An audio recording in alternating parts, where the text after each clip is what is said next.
Hi everyone, today is January 26, 2019. This is the Duel Assessment, your podcast for Yu-Gi-Oh! Duel Links. My name is Green Ranger. And I'm Deck Tech. And this week finally we get the release of Jack Atlas, so another character for 5Ds. And everyone who's a fan of the character, unfortunately, we do not get his ace card yet, but we do get the skill where you get to play the ace card, so that's going to be coming along soon. Konami also dropped a mini box on us. This one came with very little warning.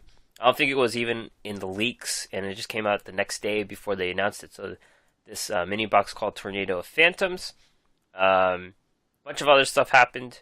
There are the card trader updated, and of course we got the new news for next month as well. So a lot of stuff to talk about here, and also other things that have changed in the game, which we'll talk about as well. Yeah, sounds good. So this week, I don't know what happened to my life. It kind of just flew by. I didn't finish farming Trudge, even though we had talked about how he was like an easy farm. It just kind of, I don't know, I ran out of time or something. I'm not sure. But I am ahead of it, aware that this has happened last week. So this week, I've gotten an early start on Jack Atlas, kind of farming him more intentionally, I guess, instead of just kind of waiting for the fancy to strike me or something. And that's pretty much where I'm at. The only other major update for me is that I've recovered from spending all my gems a while back, and I'm now overloaded on gems, filling up that extra box after the 10K, and I'm just not quite sure where I want to spend them, because we're about to talk about the new box, but I don't think it's going to be there because I don't have kind of some of the stuff that you needed that this is building off of. So that seems like that would probably be a waste. But I don't want to get rid of them all on something that's too much older, because then those might become less relevant over time. So I don't know. We'll see how all that goes. Cool. My psychological dilemma this week. How about you? Nice dilemma to have, I guess. Yeah. Same thing with Trudge. I did it enough. I feel like I did it enough, but I only got one retaliating C, which means my future is going to be inundated with roaches to make up for it. 'Cause that happens in New York, no matter where you live. So that's the same thing, but the same thing's happening to me with Jack Atlas. I feel like I'm cursed. I have 0 of the new UR. I'm not sure how many points I'm in, though, but I haven't started using the multiplier yet. Typically, I use the multiplier just to get all the rewards really fast, but I'm not there yet. And I'm farming him in 0 of the UR. It's kind of hard this time because I have every other card except for that one card, and you're just getting those peace golems every time. It's just it's kind of sad. But in ranked, I hit Legend 2 because I was just getting in duels to get the coffee to play Jack Atlas. So you have to do 3 duels a day to get 60 coffees. And I just hit a win streak with Karakuris I've been using, and I hit Legend 2. But I'm about to fall back if I lose again, so that's where I'm at. I don't really care if I get King of Games again. And I'm fine for the Kaiba Cup because I'm already in Legend, so whatever. I think there's one important thing to note, and that is that I'm pretty sure they're T's, right? Because he's British. No. I mean, that makes sense, but they call it Blue Eyes Mountain Coffee. I don't know if the coffee is actually a tea. It's like in a teacup. Maybe he's drinking espresso. I don't know. Okay, I guess it's espresso. That's literally unplayable, Konami. Yeah, we have to watch more of the show to know what's going on. But he's definitely British, but he likes coffee. Okay, that seems inappropriate. Except that I have an uncle who's British and likes coffee, so I guess they're allowed to like coffee. They're allowed to like coffee, yeah. It fit the stereotype every time. And not every time. Alright. So that's where we are. This week in esports. I think this esports happened after the new box, if I'm not mistaken. Yes, 24th. And new box was 23rd? I think so. Yeah. Okay, so they had a day to get all the cards and play them in the Duel Links Meta Weekly 56. Um, it appears none of the new archetypes made it though, so I guess it didn't work out. But what happened was the Karakuris took over. They tied Kawaki Meiru in the top 32, but they were the most represented deck. You know what? Actually, it may not have been out yet, or like released in the middle of the tournament. Now that I'm looking at it, Yeah, because the box says January 24th on my time, and I know the tournament was the 24th on my time. So, it's probably um, around the same time because they released it at night. yeah. So Yeah. this might have, they might show up next week. We'll see. Okay. Well, vampires were number two in the full deck breakdown. They're coming back a little bit. Yeah. Oh, Yeah, except that they didn't really do much with that, I guess. Not nearly as much, at least. Conversion over to the top 32 or the top four. yeah. That's where the vampires are at. Kawaki Meiru's not many people brought them, but they're still doing pretty well. If you look at that breakdown, I guess. Yeah, so if we look at it, the Kwakimeru are the fourth most popular in the full deck archetype, and they're a good amount behind the Karakuri. All the next three are kind of all lumped together: vampires, masked heroes, and Kwakimeru. But I think what we're seeing here is that Kwakimeru has been listed as the number one deck for a while, the only tier one deck, and so it's kind of getting hated on a bit. We've seen that already. Obviously, Buster Blader is kind of like a direct hate, and there's also sideboard cards and hate. And we talked about before how even their main sideboard cards, for a lot of them, are just cards to counter the other cards that people are playing to hate them out. And so I think it's gotten to the point where they've gotten so hated upon that people are trying to like just avoid the hate, and they're bringing something else. And it looks like Karakuri is kind of the best option of the strong decks that doesn't really get any splash hate or hate on its own. Like Vampires is a strong deck, but it gets some of the splash hate that other people are bringing anyway. And Mass Heroes doesn't quite fall in that category. Maybe it's... The guy, what's the guy, Celestial? He kind of blows up the anatomy sometimes. Like I Mhm. just play it and there's a Celestial on the field. And it's like, oh, I just play it again. So that happens Yeah. sometimes. Okay. Well, I think that might be both the reason why Vampires kind of made a bit of a comeback, because people are trying to play something else besides that deck and avoid some of the hate. But it didn't do as well as Karakuri because it does get some of that splash hate, and Karakuri kind of avoids it a little better. Yeah. Actually, Karakuris are pretty good against Masked Heroes now that I think about it. It makes them kind of use their mask changes really fast. Like I played a game yesterday where I just made someone use all their mask changes, but my guys were being switched to defense mode, so they weren't really hitting me. If that makes any sense. Hmm. Yeah. All right.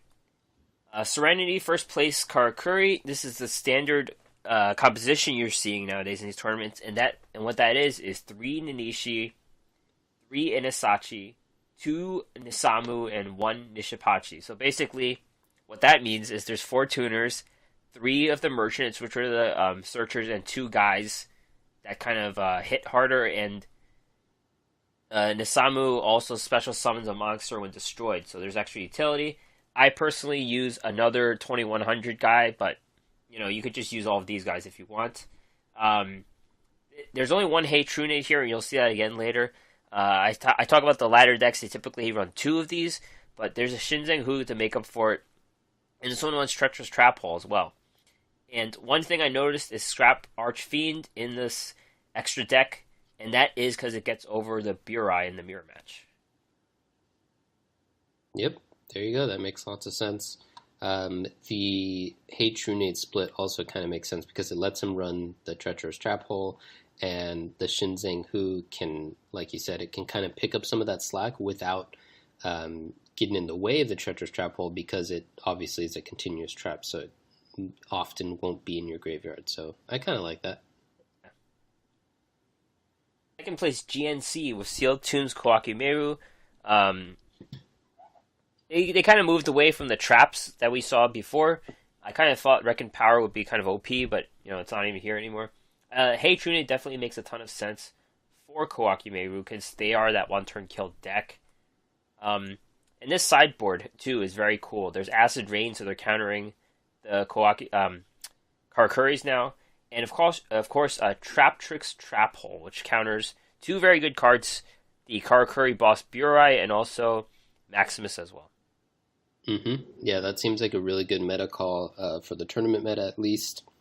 And the last two slots are the non-fusion area, which are the ones that they have to run to try to survive against the Buster Blader, which is like a counter deck against them. So kind of have to run those, and then the rest of them are pretty good meta calls, I think. Good read by GNC to see that Karakuri was kind of on the up, and Kawaki Meru was slightly on the down, even though not that much. So he picked some cards that kind of like double dip on the hate. It's a good call. Yeah, we haven't seen the Acid Rain since Ancient Gears, and Yeah. there are some leaks about Ancient Gears, so this is a card Ooh, we may baby. see. PH Karakuri. This is the same monster composition as I discussed before, and also one Hey Trunade. This is a bit of a cleaner list. They've got three of the offerings, three Paleozoic They run the one of the cards that's in debate is Karakuri Cash Cache. I think the first deck I ever played, we ran three of these just to draw, your whole deck in turn two. But now it's like one or two. Typically, you see one or two, and this one runs two. So I guess that's the difference here. Yeah, it kind of makes sense to me that if you're running three offerings, you want more other draw to kind of make up for it.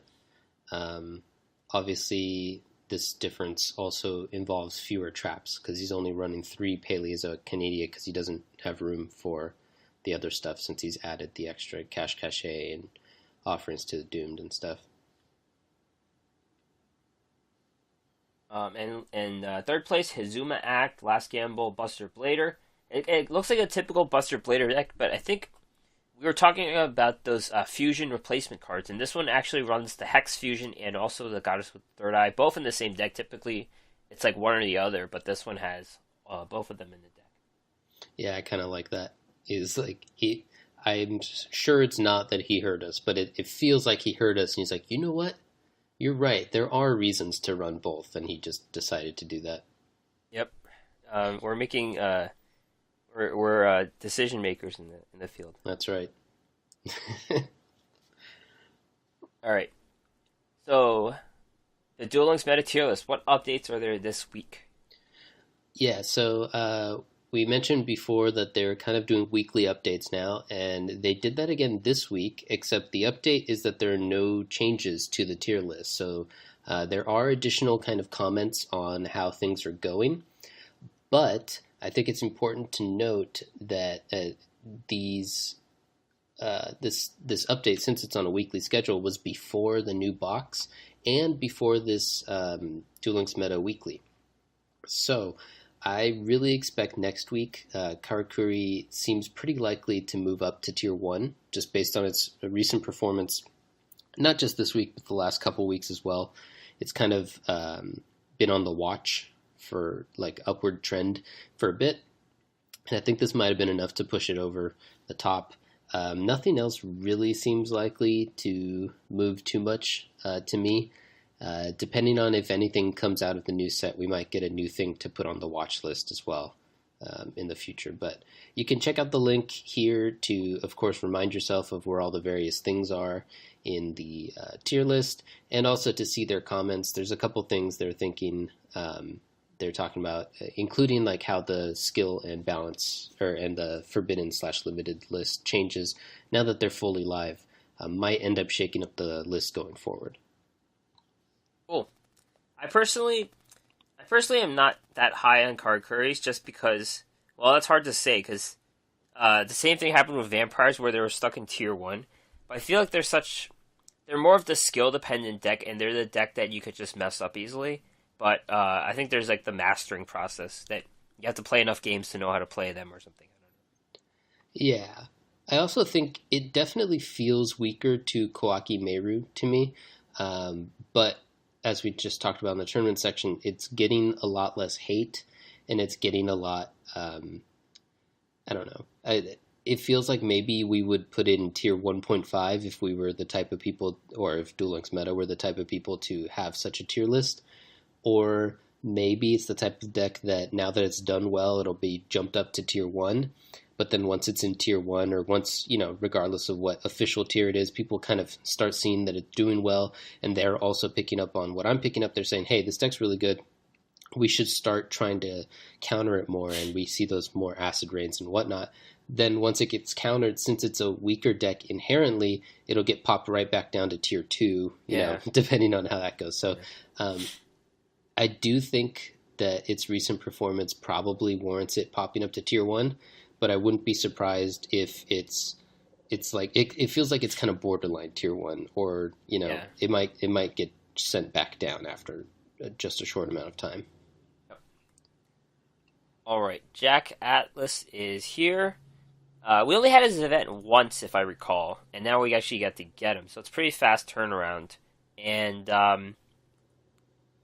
we get to get him. It's pretty fast at 300,000 points. That's usually you do those few duels, and then you play him at level 41 until you get him, pretty much. Pretty fast, and he comes with a few skills. Only 2 unique skills, which is kind of weird. He has a lot of other ones like beatdown, level augmentation. So I'm actually trying to get level augmentation on him so I could use him in PvP, but I haven't gotten any skills, so there you are. Mm-hmm. You know what was stupid? I was auto-dueling, and I could have kept my game open to know what these skills do, but now I'm going to have to base off my memory. I closed the app. So I know what they do. So this skill, Mark of the Dragon Wings, it's kind of the skill that the 5D's characters have where the card is not released yet, but then they let you play a copy of it. So what this does is there is the Red Dragon Archfiend in your extra deck, and you get 2 Dark Resonators as well. Dark Resonator, of course, is a tuner, and it has 2 lives each turn from battle, so it has a one-time protection each turn. And unfortunately, no one really ever played these skills, and we're going to need more. We're going to need Red Dragon Archfiend to be released as a card before people start running that card, I think. Yeah, I think that's a pretty good guess. I think history has taught us that these skills just aren't quite good enough. And I like the tuner guy in playing against him when I'm trying to farm him. Every once in a while my farm goes south and I have to kind of switch up plans.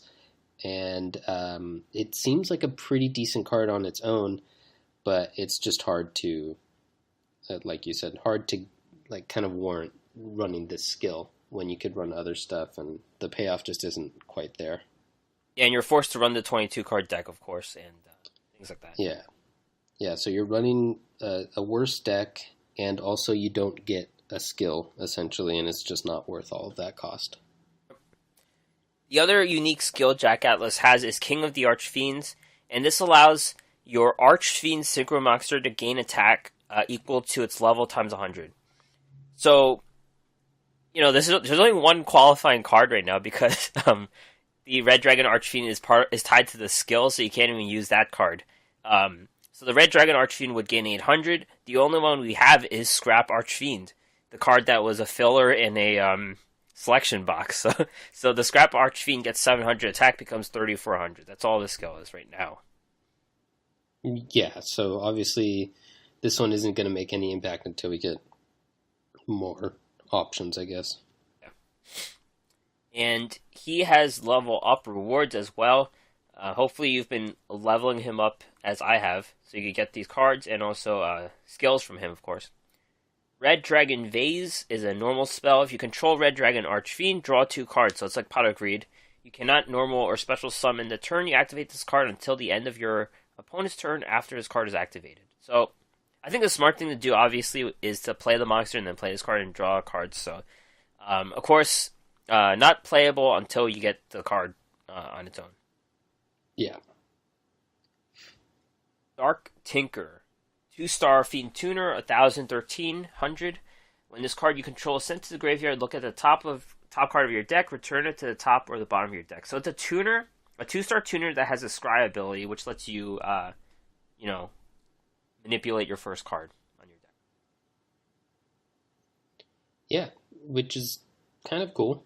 You know, Scry's a very powerful ability. So that's good.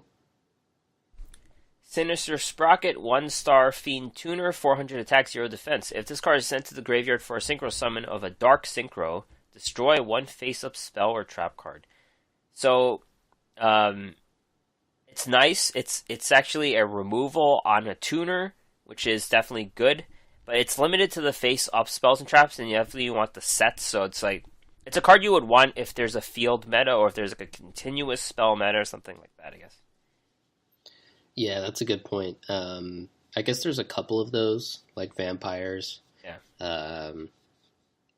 For some, if Sea Stealth or Amazonis come back, I'm not sure. I guess there's UA Stadium, I guess. yeah, UAs. So there's a few targets, but not really the meta stuff. So it's just not quite as good right now. Dark Resonator, 3-star Fiend Tuner, 1,300, 300. The first time this card would be destroyed by battle each turn, it is not destroyed. So, again, this card has 2 lives. We only get 1 of these, though, so it's a good card. That's why we only get 1. If you're running the skill, there's 3 of those in your deck, I guess. Yeah, and so, like I said before, I like this card. I think it's solid. It makes sense that we don't get an easy playset, I guess, a natural playset, because it seems like it'd probably be maybe just a little bit too good or annoying. Probably, maybe not, because you still have to like do normal summons and stuff. So it seems a little slow, and you mostly get the advantage if you put in like defense position. Your opponent just attacks into it and can't kill it. Yeah. So I don't know if I think we can maybe get more. Later. Maybe when they upgrade their level cap, we'll probably get more in the 30 through 40 range or whatever, 45. And finally, Dark Bug is his level 30 reward. It's a 1-star insect with 100 attack and defense.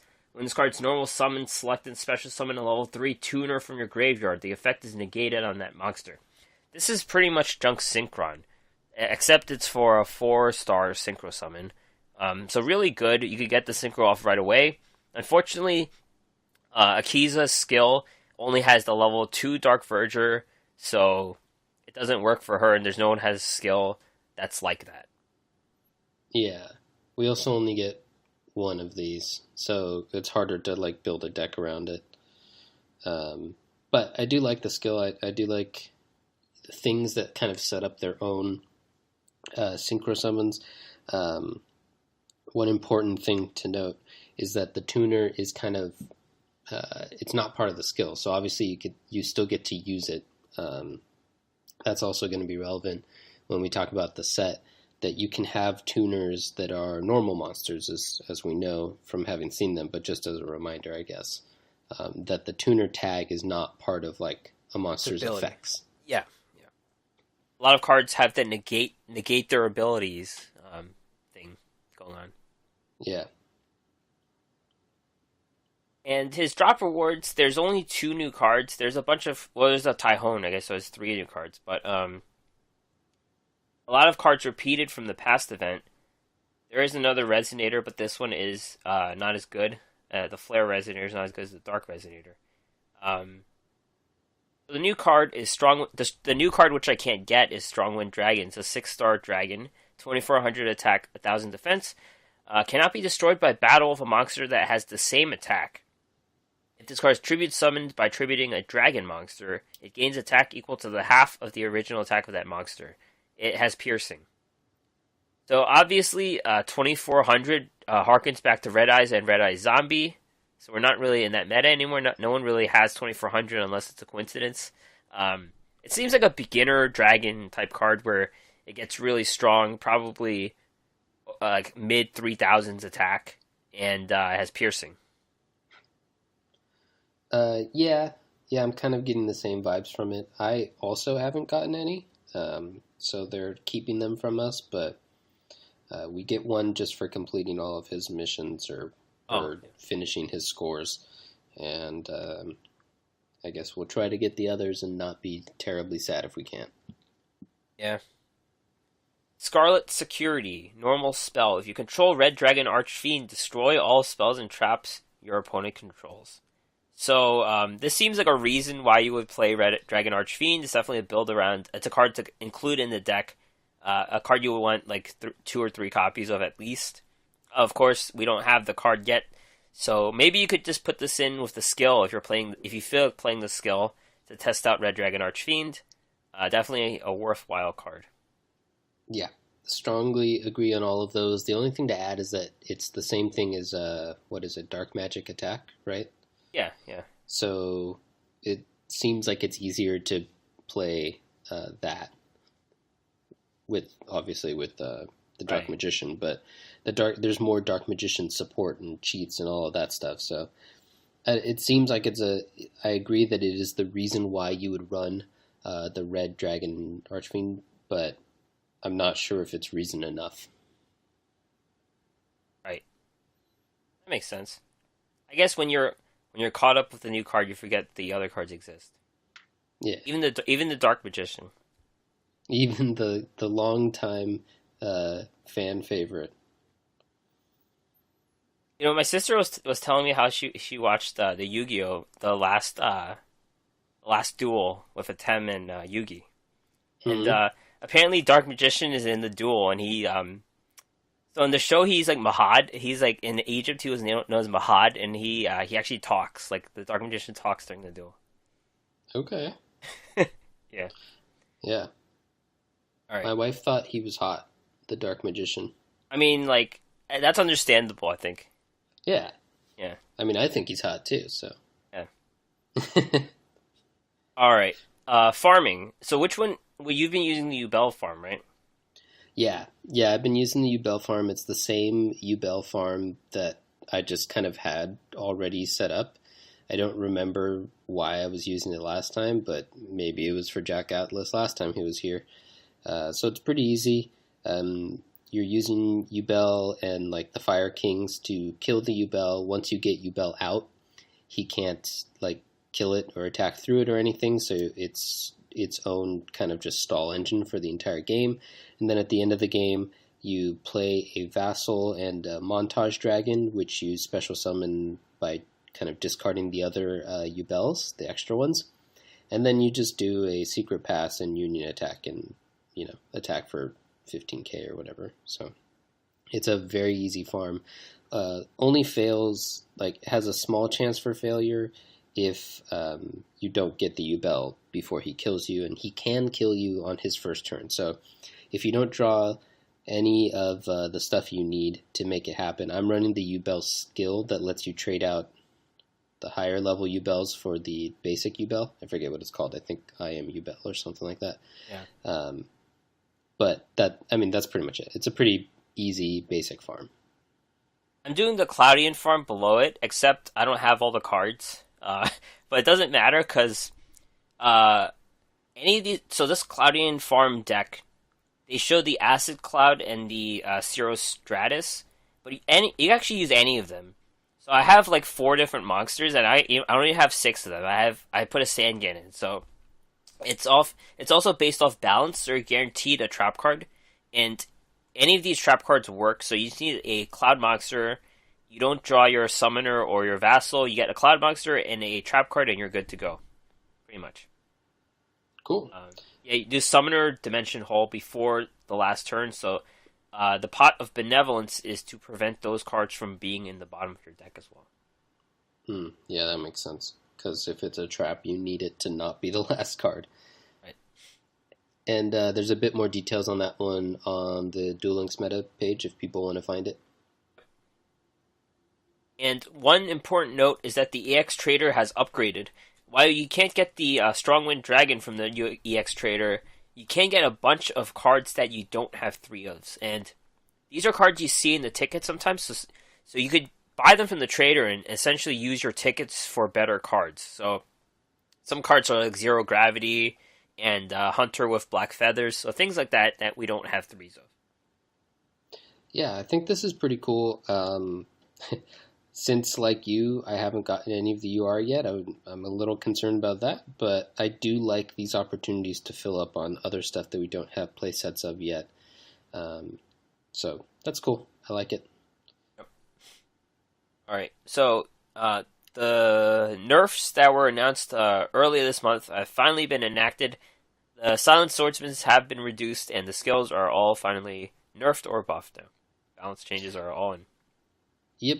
The one thing that I was looking forward to is being able to play Amazonas again, but I haven't tried it yet, so don't have anything to report back on that yet. Good. um, and this was an unexpected change, but a huge quality of life change. We finally get to have 100,000 keys, I think, instead of 10,000, or is it? Ye- Yeah. yeah, I think that's whatever it is. It's 10 times more keys of the So regular we gate don't have key. to buy the colored keys anymore, really. Yeah, or just try to like burn through them. Like you said, it's a huge quality of life change. I'm a big fan of this. It's funny because it's like such a minor nuisance if you think about it, but we're just like, oh yes. The uh, the next thing they have to do, which everyone rages on online, is what to do with our gold. There's like people are angry we have too much gold. I mean, I don't really mind it, but it is a useless currency in this point of the game, I guess. So I guess that's their next move. Yeah, yeah, I totally agree with, I guess, the angry masses. The currencies in this game have all kind of been a little bit off the whole time. I think it's at least partially intentional that they're really pushing us to spend real money on this game more than a lot of other mobile games do. Things like how they only do sales if you're spending real money and stuff like that. But I still feel like there's a lot of wasted, you know. I have essentially infinite gold because I accumulate it much faster than I can spend it. Um, the rare gems, I barely use those. I barely use the various jewels for like disenchanting my extra cards. There's just a lot of stuff that we don't really get to take full advantage of, specifically because Konami is very protective of making sure that we have to spend money on the boxes and stuff. Yep. So, yeah, we don't know what is in the works, but we are looking forward to changes. So, the new mini box Tornado of Phantoms was released, and this is a wind-based box that goes back to a few archetypes that were released before, notably Gustos and Mecha Phantoms. So, Yeah. take a look at the cards, the URs and the SRs specifically, and then go over some of the archetypes as well. Alright. First, you are Elemental Hero Great Tornado, level 8, Fusion Warrior of any Elemental Hero monster plus any Wind monster, 2800, 2200. When it's fused, it must be fused. When it's fused, have the attack and defense of all face-up monsters your opponent currently controls. So, in the scheme of Elemental Heroes, it's not the worst one. There definitely are really bad ones, like the one that just does piercing, but I think this one requires you to be behind, right? Like, I feel like to take full advantage, they have a full board of Kawaki Meirus, and then you just have them all. And yeah, I feel like it's kind of that kind of card. Yeah. You're right that there's essentially no point in doing it when you're ahead. Sometimes it can help you push over if you're kind of like tied on the board. Um, but yeah, obviously the effect is multiplied if there are more things being targeted. So it's better if you're behind, which is never really a good sign because usually if you're trying to catch up from behind, you're losing. So that's not good. um, I don't really love this guy. Another problem I have with it is that you have to run a wind monster, and even though we're about to talk about a lot of them that we got in this set, we just haven't really had a lot of wind monsters that we want to play. So it's kind of like you have to run bad cards to get a mediocre effect, and it's a fusion, so just fusions in general are kind of you need to get a lot out of them because fusions are a huge cost normally. So I'm just not very sold on this guy. Yeah, to take advantage of it, you're probably going to want a elemental hero. So you're going to have to run Avian, which is just an 1,000 attack monster. And yeah, that's kind of where it is.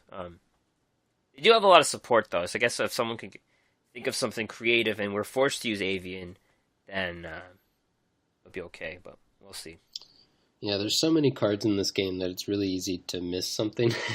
Right. So yeah, I guess it's possible that someone will come up with something, that we're not quite seeing right now and break this, but I just don't see it right now. Mecha Phantom Beast Tetherwolf 4-star machine 1700 1200. When it's normal summoned special a Mecha Phantom Beast token, this card's level is increased by the total level of tokens you control. While you control a token, this card cannot be destroyed by battle or card effects. Once per battle during the damage step, when this card battles an opponent's monster, you can quick effect tribute a token. It gains 800 attack until the end of the turn.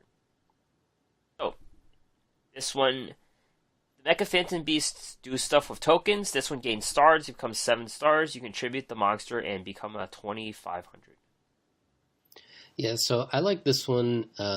It reminds me of the Gaia that we just got from the Yamayugi event, where it seems like a pretty solid thing to just play as a 4-star beater. This one, it's a 1700, it's like meh, but a 2500 is really good, and you get 2500 at least once, so that seems solid. But it kind of seems like to me I would run it in a deck where I want it to be 7 stars worth of stuff for a synchro summon, and then I'm using it as as just a normal 4-star beater, just kind of as a backup plan or just to finish games out or whatnot. But that's not like the main reason why I would run it in a deck. Yeah, I think there's a lot to the Mecha Phantoms because the token, it's like there's definitely a skill capacity of whether you want to use the token or keep it because the token provides protection. So it's kind of figuring out what their fate. It's kind of reading their back row, like if it's widespread ruin or something, and what you want to do with it. So Yeah, that's true. It can, since it augments his attack, you can use it after they can no longer widespread ruin, right?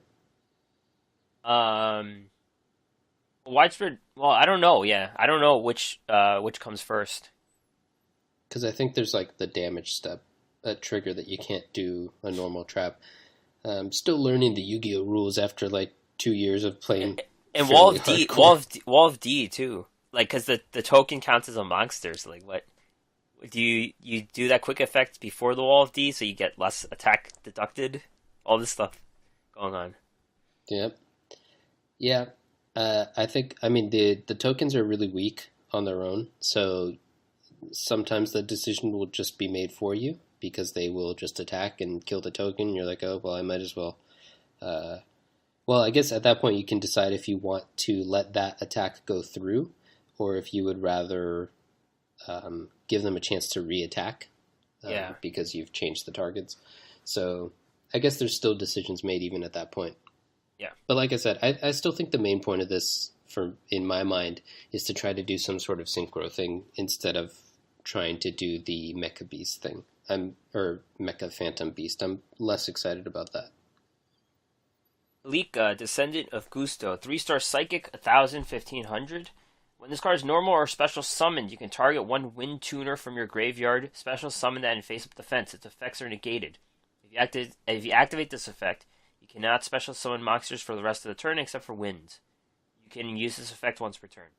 So, one good thing about Gustos is they're really fast. Synchros are all about speed, and the Gustos are really fast. This one actually fits into a bunch of other decks like Dragoonity, Mecha Phantoms, and even the Symphonic Warriors. So, it's a really good card for those decks that do the wind tuning, but it's only just limited to that. So, if you don't feel like playing wind synchro summons, then this card's not for you. So it's a really good card for those decks. Yep. I think that's a pretty good synopsis there. It's pretty much only for this purpose, but it seems pretty solid at that purpose. Yes. Let's move on to the SRs. Stardust Assault Warrior, 6-star warrior synchro, no tuning requirements, 2100, 1200. When this card is synchro summoned and you control no other monsters, target a junk monster in your graveyard, special summon it. You can use this effect once per turn. It has piercing. Go ahead. I'm tired. Yeah, so my thinking on this one is that the point of it is that you play the junk synchron, and then you summon this guy, and then he brings back the junk synchron again, and you use that to kind of just ramp up on your synchro summons. But the problem with that is that he is a 6-star, and junk synchron sets you up for a 5-star, so it doesn't quite work out. And I'm not sure how exactly it is supposed to work, because it seems like it's a bit off to me. Yeah, That's that all I does have make on sense. it. That does make sense. Yeah. So This you card's need not some real. way to get a 1-star out first, in addition to your initial junk synchron. Yeah. Yeah. Yeah, Okay. I don't know. That's what I. Maybe there's more junk guys than I had in mind, but that's the one that it first came to mind, and There I'm was that. not Yeah. quite sold on it. There was that junk box. I think that the mini box, or not a mini box. It was like a structure deck, right? I think. Yes, yeah, there was, and there were some decent cards in it. I just don't quite remember what they were. Actually, there's a Karibo junk card, right? I feel like it's like a Mm, 1-star monster. It looks like a Karibo. maybe. I Junk guess I could Karibo. look up just junk cards. Junk Karibo. Oh, it doesn't special summon. Okay, never mind. No dice. Alright, next card. Mistworm. 9-star Thunder Synchro. It requires 3 monsters, so 1 tuner and 2 non-tuners.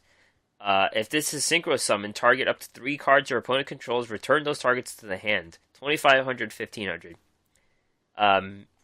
Big setup, because you need a full board. But I can't say I have lost to Obelisk in Legend, so it is doable. And this one is kind of like Hey Trunade. It bounces 3 cards, up to 3 cards, so you could do whatever you want. Yeah, and I really like that it is any 3 cards, so it's monsters or spells and traps. It seems like a pretty solid card if we can consistently get it out. Um, Going back to the junk thing real quick, because I pulled it up, there's the junk forward. Right. Is You can special summon it from your hand if you control no monsters. So you can special summon that first, and then play your junk synchron and get some irrelevant thing back, and then you can summon the 6 guy by using those two, the junk forward and the junk synchron, and get the synchron back, and then you can do like a whatever it is, a 3 plus 6, an 11-star. So there is some ramp potential there. Okay. Mistworm is good. Yes. And the Obelisk deck I faced was a Fur Hire deck, so you're gonna have to find some way to do the tuning with the Fur Hires, but I don't think that would be too broken at this point. Yeah, I mean, there's some decent generic tuners, so I don't know. It seems possible. I was playing around with trying to put Obelisk in various decks. It's not incredibly hard right now Right. to get 3 monsters out. Vampires can do it. I had it initially with Amazoness, which gets even better now that I have the Tiger, so that might be my thing that I'm trying to play around with. And, once you get tuners in there, it gets a little more complicated, but I think it's still possible. Psychic Nightmare, 6-star Psychic Synchro, 1 tuner plus 1 Psychic Monster. That's not the tuner. 2500, 1800. Once per turn during your main phase, pick a random card from your opponent's hand and try to predict what type of card it is. If you get it right, this card gains 1000 attack until your opponent's end phase. So it's gonna stay with 3400 even during your opponent's turn. I feel like it's more of a fun card because hand reading's not really a thing in this game yet. Yeah, it seems also like the payoff is solid, but not like blowing my mind. It's just all you do is you get a beefy guy for 1 turn. So sure, you get to attack through one of their things unless they have, some sort of spell or trap to stop it, and then they probably can't attack through your thing back unless, again, there's some sort of spell or trap to mess it up. But it's like you have to do that every turn, and then once you do it the first time, they could play around it the next time by maybe dumping their whole hand if they can, and there's just it doesn't seem like the payoff's big enough for me to play this guy, and it's a 6-star, but it does require you to get psychic too. So that's another thing, is like it's limited to who gets to use it. So I don't think this card's worth playing unless you're just playing for memes. Rainbow Overdragon. Speaking of memes, it's this one. 12, Yes. Level 12, 4,000 attack and 0 defense. It requires 7 Crystal Beast monsters. 7. It's counted as an ultimate crystal card. Must be fusion summoned or special summoned by tributing 1 level 10 ultimate crystal monster. You don't use polymerization. Once per turn, you can banish 1 Crystal Beast monster from your graveyard. This card gains attack equal to the banished monsters until the end of the turn. Quick effect. You contribute this monster, shuffle all cards on the field into the deck. Oh. You have to get 7 of those monsters out. They're probably all in your hand. I don't know if you could fuse them if they're in the... You know how the Crystal Beasts go into the spell zone? I don't know if you could use them there. I don't think you can. If you can't, then this is even worse. I kind of thought that was the whole point. Oh, well, let's just pretend that you could do that, so it's better. The quick effect is pretty cool, though. You get to shuffle all cards on the field into the deck, so you start the game over again. But then they get to hit you next turn, so like, what's the point? Yeah. This, like you said, this is just like a fun card, I think, for people who like giant flashy monsters, and Crystal Beasts really haven't had very much of an impact almost at all in the game since they've come out. They're like packaged with spell books. I think that's the best thing they could do. Yeah. Yeah. Yeah, so it's like they're not that good, and this doesn't push them over, in my opinion. This is kind of just a fun card for people who find this type of thing fun. Yeah. Mecha Phantom Beast Blue Impala, 3-star machine tuner, 1400, 1100. Cannot be used for synchro, except for the synchro of a machine monster.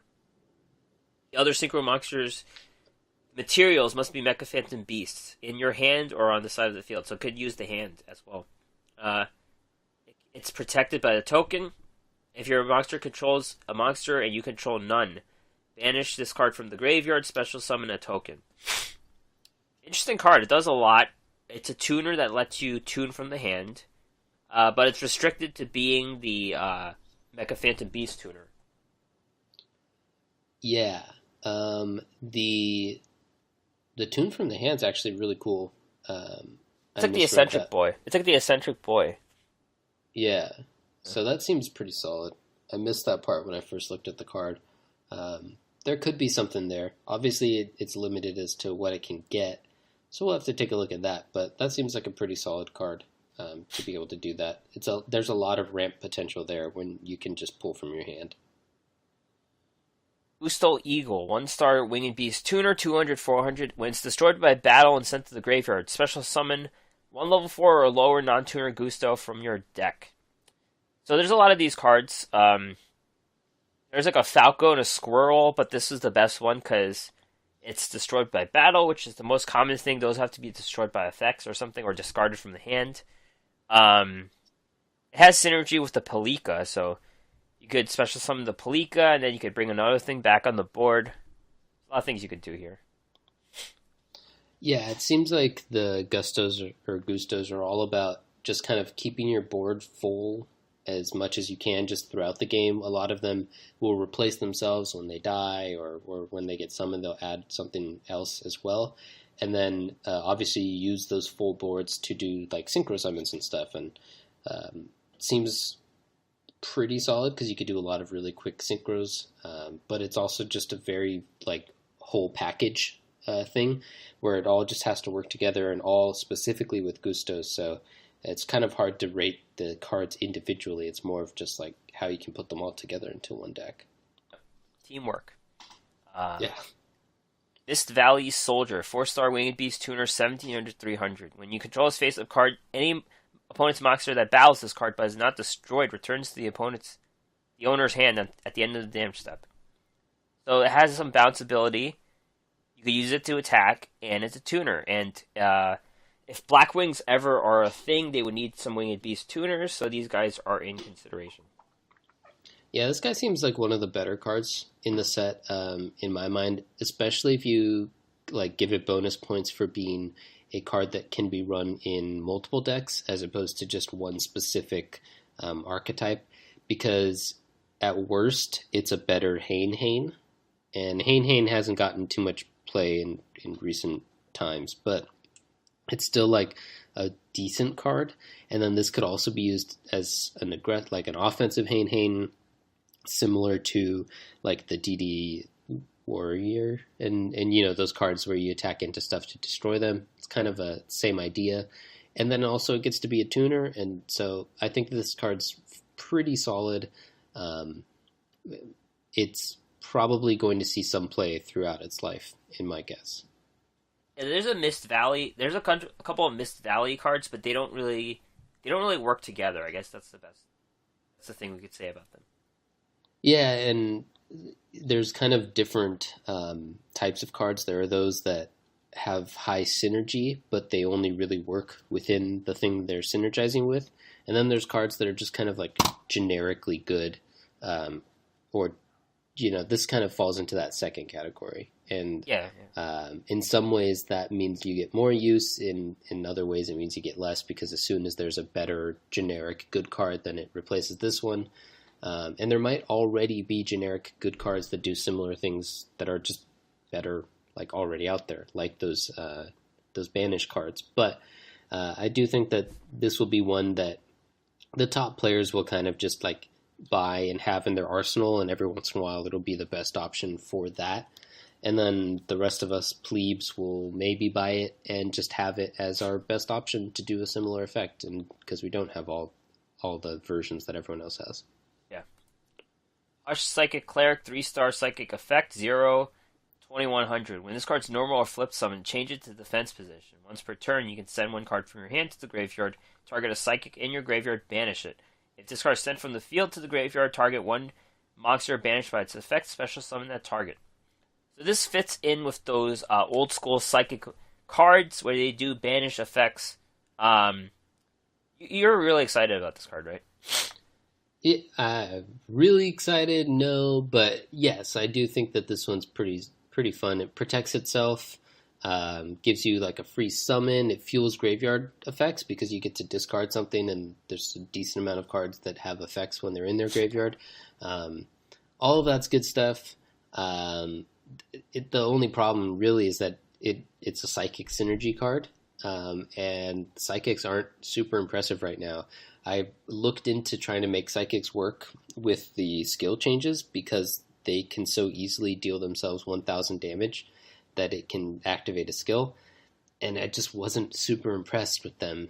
They kind of seem like they're just from another time when you weren't doing special summons and OTKing people and stuff, and it's just not. They kind of act on a 1-to-1 or wait turn basis, and that just doesn't really seem to keep up with the game at this point. I think they were the first deck that I had success with ever, and yeah, like you never really won on one turn, and then if you had 1,000 life points, you couldn't use Psychokinesis, and yeah, it was something. Yeah, it seems like it's a really good deck for whenever that was, a year and a half ago or a year ago or something.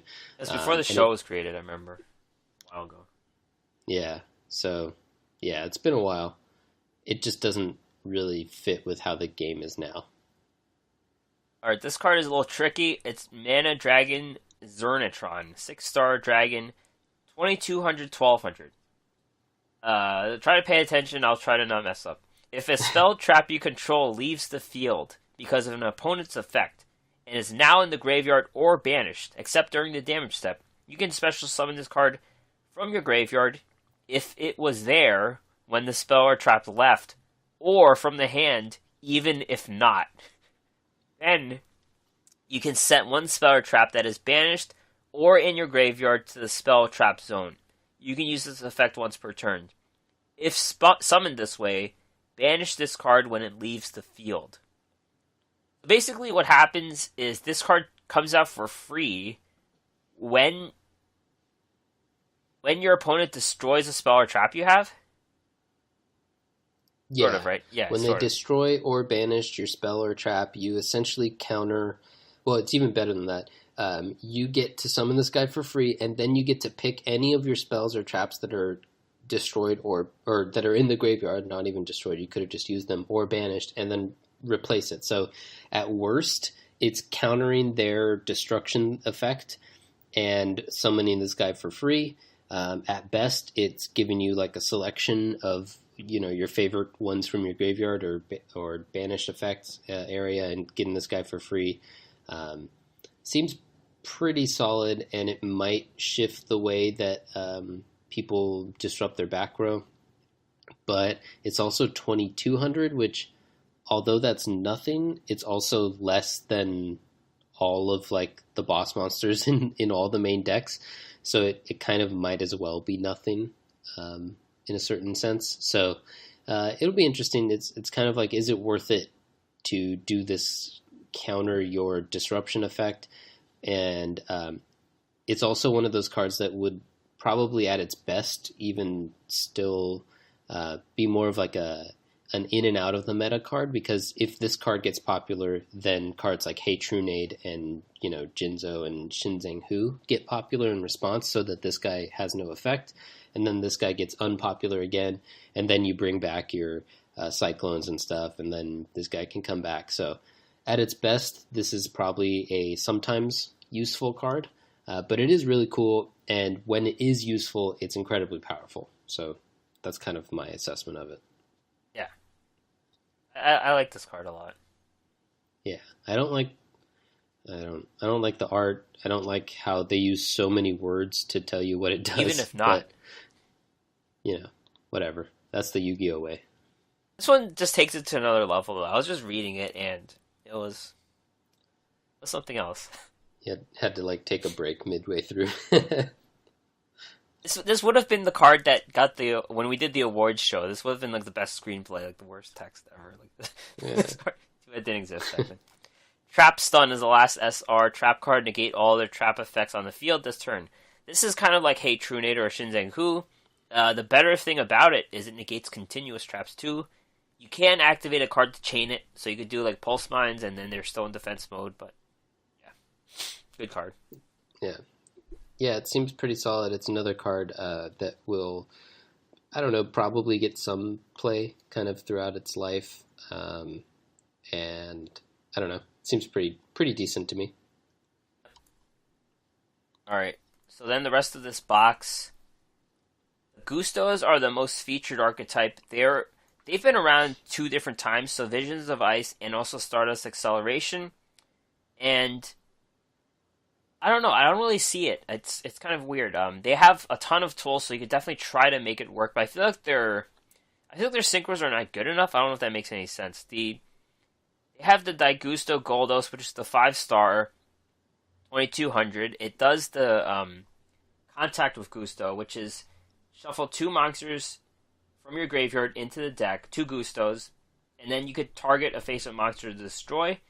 This is okay because a lot of monsters are face-up right now in this meta, but I don't know. I feel like they have too much setup. There's the other one, Daigusto Falcos, which is a 4-star, 1400. When synchro summoned, all Gusto monsters gain 600 attack, so that's something, but they're all are already a bit understated, so you'll have to have another one that's like an 1800 attack monster on the field or a 1900 attack monster on the field and things like that. So I don't know. I don't know if they'll work out.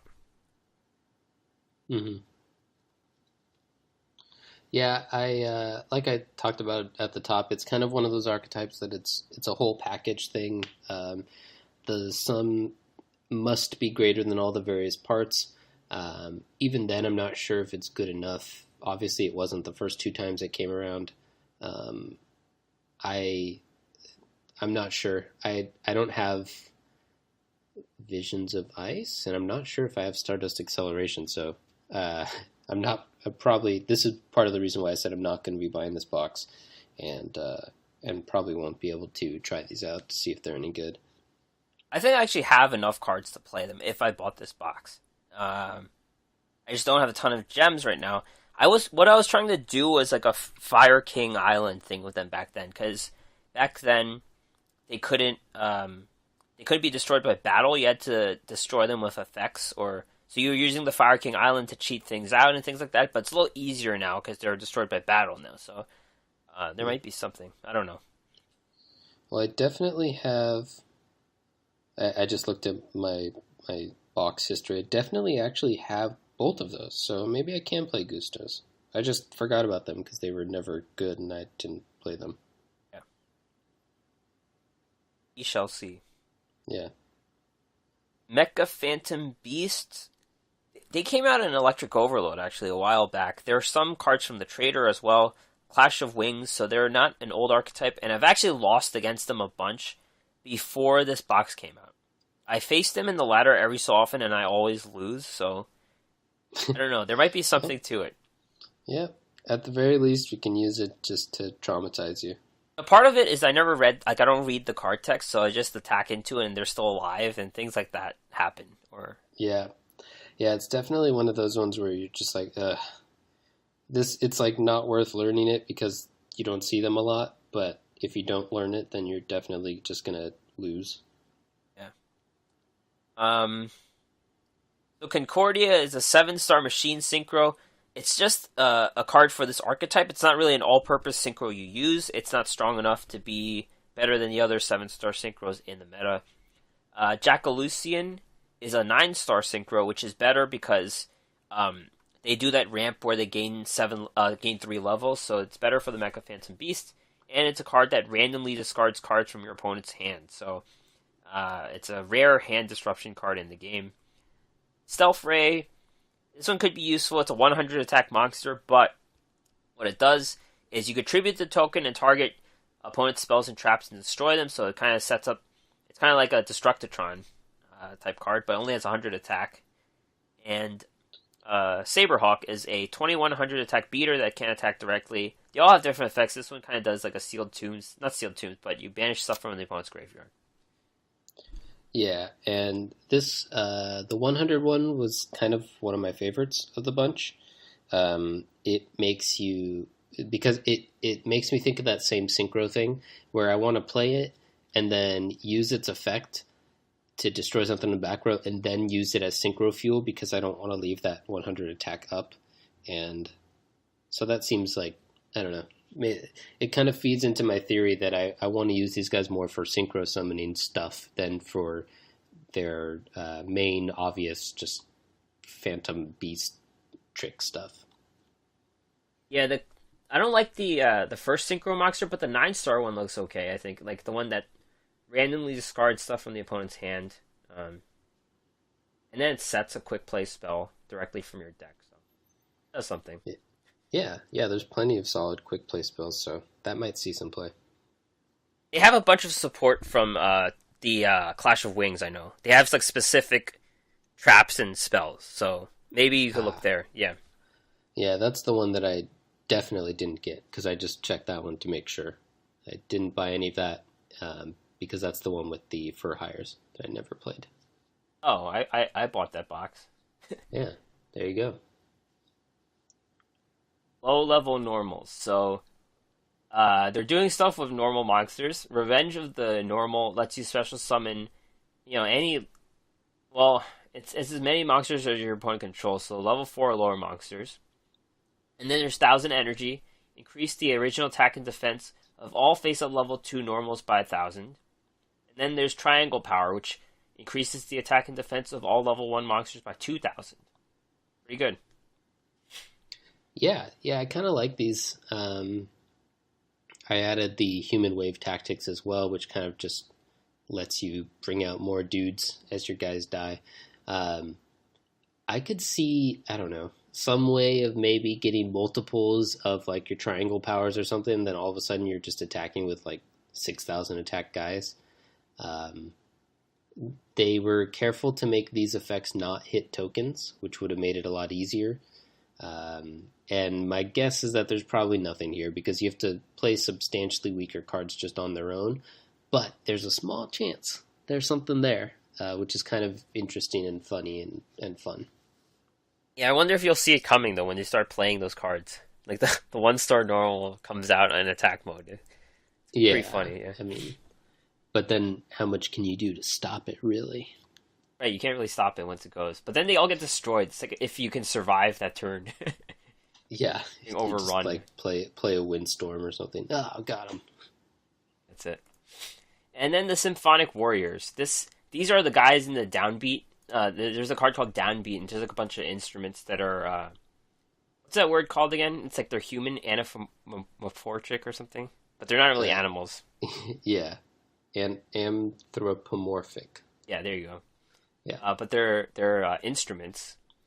Um, so what happens is they're all based off a field spell called Synth Amplifier, and you put counters on this field. They each gain 100 attack for each counter.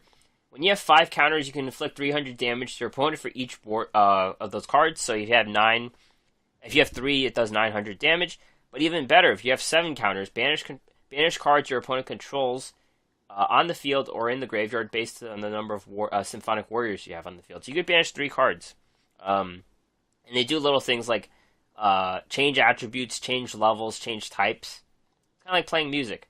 And then you just do a fun thing with you get 7 counters, you banish 3 of their cards, things like that. Yeah. I didn't really like these guys. Oh, they're not supposed to be good. Yeah. They're immediately put off by their art that I didn't Yes, like. I agree. But also just not super impressed by their their effects, I guess. I don't think that these are that strong. No, not at all. Yeah. I picked out a couple, like just a few more straggler cards that I want to note. One of them is Token Sunday, which is a rare spell, and I guess I should read it. It reads, destroy all tokens you control, then destroy cards on the field up to the number of tokens destroyed by this effect. So um, they're eating scapegoats in the art, and we do have like the scapegoat card, and there's a couple other. Obviously, the Mecha Phantom Beasts are one that generates tokens, so I kind of like this card. I'm gonna see if I can play with it, see if there's anything decent I can do with it. It seems pretty powerful. It, like some of the other cards we mentioned, targets both. Well, first of all, it doesn't target until after it resolves, which is pretty good because they can't just activate stuff in response, and but also it can hit spells and traps and monsters and stuff, and that all seems pretty good to me. Another one to point out is Psychic Trigger, which is just a rare trap. Activate only if your life points are lower than your opponent's. Select 2 Psychic type monsters in your graveyard, remove them from play, and draw 2 cards. So obviously it's the Pot of Greed for Psychics. And like we mentioned, Psychics have some effects that interact with stuff being banished. Your life points will frequently be lower than your opponent's because your cards use your life points as resources. Also, however, your life points will be lower because your deck will be worse and you will be losing. So it's a good card for the archetype, but I still don't think the archetype is very good. And then the last one I want to talk about is Crystal Pair, which is a N trap. It's another Crystal Beast card, so again, kind of the same boat where the archetype itself isn't super good, as we discussed, but this is a good card for it. And it reads, when a Crystal Beast monster you control is destroyed by battle and sent to the graveyard, so I guess you can't put it in your spell trap zone, place 1 Crystal Beast monster from your deck face up into your spell and trap zone as a continuous spell card, and then take no damage for the rest of the turn. So instead of the monster that died being put there, you get to tutor one out, which is sometimes relevant, and it means you're not behind on your stacking up the Crystal Beast, so that's good. And you get to take no damage for the rest of the turn, which could be effective. I could see that card kind of being somehow relevant at some point because it's kind of a semi-tutor, and you could do stuff with your monsters there as Crystal Beast. But even if it's like maximum effectiveness in a Crystal Beast deck, I don't think the Crystal Beast deck will become a meta deck. So It's kind of more for funsies. Overall, this box doesn't look that good, right? Like, uh, it's it's hard to say. I mean, like we're gonna wait till expert judgment if these decks actually become good, but I'm gonna hold off for now. I guess that's I don't have enough gems. Yeah, I'm kind of thinking the same thing. It doesn't seem super impressive. The last box was turned out to be very good. It has the two best decks in the meta right now came directly from it. So it kind of we do see that pattern where there tends to be like a box that hits and then maybe one or two that don't and then another box that hits. And so I'm not surprised that it's not another hit in a row. But like you said, we're gonna, I guess, wait to see what the pros come up with, see if there's anything good that comes in the next week's Meta Weekly, and then we'll, if so, then it'll be perfect timing, I guess, to make the deck and learn the deck before the KC Cup and try to go from there. Three new cards. I mean, one new card from the trader. That is Aromatherapy Rosemary. It's a 5-star plant synchro, no tuning requirements, 2,900. When your life points are higher than your opponent's, all plant type monsters you control gain 500 to attack and defense. Once per turn, if you gain life points, target one face-up card your opponent controls. It has its effects negated until the end of the turn. It's a pretty solid card, except that it only fits with what the arrow images do. So they have plant monsters and they do like life gain things. So it's a monster that has no tuning requirements, but it only fits in that one. Yeah, I agree. It's like a decent card, but the deck building restrictions that it kind of only works within this deck, which isn't very good of a deck, I think that's what's going to be holding it back. I have seen that card like beat me in like gold. I feel like it's an okay thing for there, but we'll see where it goes. Yeah, actually, I've seen a lot of it in like around the gold ranks as well. It's like it's fun. It's okay. It makes sense for it to be a deck that's fairly popular in those ranks on the ladder. You could buy the whole deck from the trader. That's the funny thing is about the deck, which is great because otherwise you don't really use the trader as much. Yeah. We're getting extra copies of Mudora, which is a card that we don't really see anymore. I mean, we never really saw it, but Shizu's guy. And then there's Different Dimension Capsule, which you get a third of. It's a banished card where you could. It's kind of like Gold Sarcophagus, a budget version of Gold Sarcophagus. So it's. Yeah, and the main difference is that this is a face-down banish, and this is how I knew that banish rule that we talked about a while back, because I tried to use this guy with my banished dino, or this card with my banished dino, and it didn't work, because the card is face down, it doesn't have its effects or types or whatever, and so it doesn't immediately come back like it does when you use the Golden Sarcophagus. It went extinct for a little bit. Yeah. Literally went extinct. So you could still use it for like Exodia building and whatnot, but it's not you don't get to use it for the various other effects, I think. Alright, so that is it.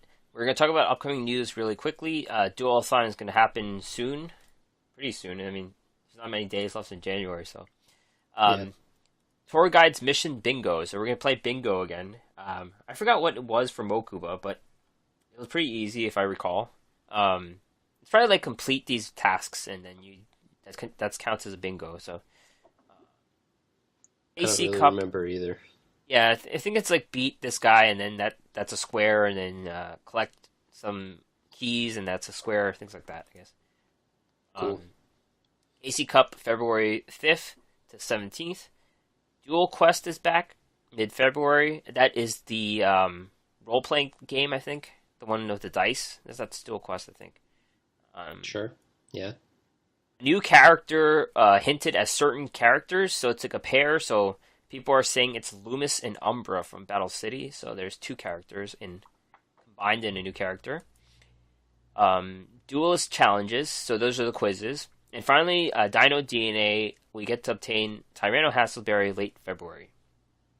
Yep, and that'll be perfect because we'll be wrapping up.